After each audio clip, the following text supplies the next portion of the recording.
Bienvenue, ami Capricorne, pour le tirage de ton année 2026 dans les 12 maisons de ton signe astrologique. Et on commence avec la maison 1 qui te représente toi, et notamment ton apparence. Et là, en l'occurrence, on a la papesse, la grande prêtresse. Et ça va marquer une forme d'introspection, de sagesse et d'intuition dans ton identité. Tu auras un besoin de silence et de recueillement pour t'affirmer. Et tu seras perçu comme une personne mystérieuse et profonde. C'est clairement une année pour développer tes connaissances intérieures et pour apprendre le bon moment avant d'agir, en te fiant à ce que te dicte ton intuition. En maison 2, les finances, les valeurs et ta sécurité, on a la tempérance. C'est excellent. Ça va t'apporter équilibre, harmonie et modération dans la gestion de tes ressources. Là, tes finances, elles vont être stables, sereines, mais à condition de trouver la juste mesure et d'éviter les extrêmes. C'est clairement le moment idéal pour planifier tes investissements avec patience et vision. La maison 3, qui regroupe la communication, l'apprentissage et ton entourage proche, tu as l'impératrice. Là, clairement, tes échanges seront fluides, créatifs et chaleureux. On peut dire que tes paroles seront sûrement nourrissante et que tu auras une grande facilité à exprimer tes idées. Ça va être une année clairement propice à la création, que ce soit l'écriture ou éventuellement l'art, ou à des relations épanouissantes avec tes proches. La maison 4, qui regroupe ton foyer, tes racines et ta famille, tu as la lune. Et là, ça suggère que ton foyer, ta famille pourraient être empreints d'incertitude, d'émotions intenses ou d'ambiguïté courant l'année 2026. Clairement, il peut y avoir des secrets de famille ou des peurs inconscientes liées à tes racines qui referont surface. Clairement, tu devras te fier à ton intuition pour naviguer dans ce flou et on va dire éclaircir les zones d'ombre à la maison. Alors moi, j'aurais tendance à te dire attention aux illusions. La maison 5, la créativité, les plaisirs, les enfants, si tu en as. Tu as la tour, et là, c'est un signal fort. Très sincèrement, accroche-toi. Il va y avoir une rupture soudaine et nécessaire dans ta vie amoureuse. Tes plaisirs ou alors tes projets créatifs. Là, clairement, une structure de joie ou de passion obsolète va s'effondrer de manière mais vraiment inattendue. Et bien que ça soit un choc, en fait, c'est une libération qui te permet de reconstruire une créativité et des amours sur des bases plus solides et plus authentiques.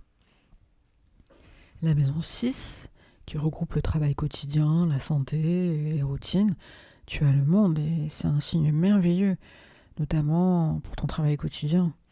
Là, clairement, c'est l'achèvement d'un cycle, la réussite et la plénitude dans tes routines. Concrètement, tes efforts professionnels seront couronnés de succès et tu pourrais atteindre une harmonie totale dans ton quotidien. C'est le moment idéal pour trouver une routine de santé qui te rend complet. Maison 7, tout ce qui concerne les partenariats, le mariage et les contrats. Avec le chariot, ça va être dynamique dans tes relations. Là, concrètement, tes partenariats, qu'ils soient professionnels ou amoureux, on peut dire qu'ils vont avancer à grands pas.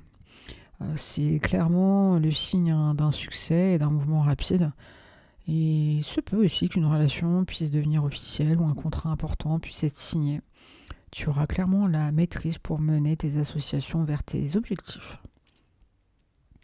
La maison 8, qui regroupe l'intimité, les biens communs et ta transformation profonde. Tu as le magicien. Parfait dans cette maison-là. Parce qu'en fait, ça veut dire que tu as tous les outils, toute la créativité et la volonté pour initier une transformation profonde de toi-même. Ou alors, pour manifester des ressources partagées. Ton pouvoir de guérison et d'attraction dans ton intimité, elle sera à ton apogée. La maison 9, qui regroupe les voyages lointains, la philosophie, la foi. Tu as la roue de la fortune qui indique que tes croyances, tes études ou tes projets de voyage connaîtront des changements soudains et karmiques. Là, très sincèrement, attends-toi à des tournants inattendus dans ta quête de sens. Il va falloir que tu lâches le contrôle et que tu acceptes que les événements, pour t'aligner sur une nouvelle philosophie de vie, soient plus épanouissants. Maison 10, c'est la carrière, la réputation et ton destin social. Tu as l'ermite. Alors là, c'est une façon de dire que tu vas avoir besoin d'introspection et de recul au courant de ta carrière en 2026. Très sincèrement, ce n'est pas l'année de l'éclat public, mais plus la recherche de ta véritable vocation ou éventuellement d'un travail en solitaire. On peut dire que tu pourrais te positionner comme un expert, un guide ou un mentor dans ton domaine. Et clairement, ta réussite viendra de ton expertise profonde, mais aussi de ta sagesse qui sera acquise en coulisses. La maison 11, qui regroupe les amis, les projets de groupe et les espoirs, tu as le diable. Et là, ça suggère que tes espoirs ou tes projets collectifs pourraient être source de tentation ou d'attachement malsain. Alors attention, et notamment attention aux amitiés toxiques ou aux projets de groupe obsessionnels, notamment ceux qui sont liés à l'argent et au pouvoir.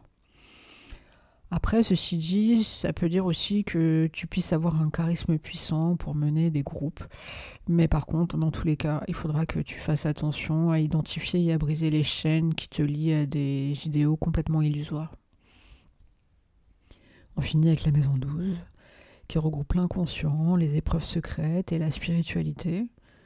Tu finis bien, tu finis avec l'étoile. C'est un très très beau signe, notamment de protection, d'espoir et de guérison pour l'ensemble de ton monde intérieur. Clairement, tes défis cachés et tes schémas inconscients seront abordés, on va dire, avec optimisme et sérénité.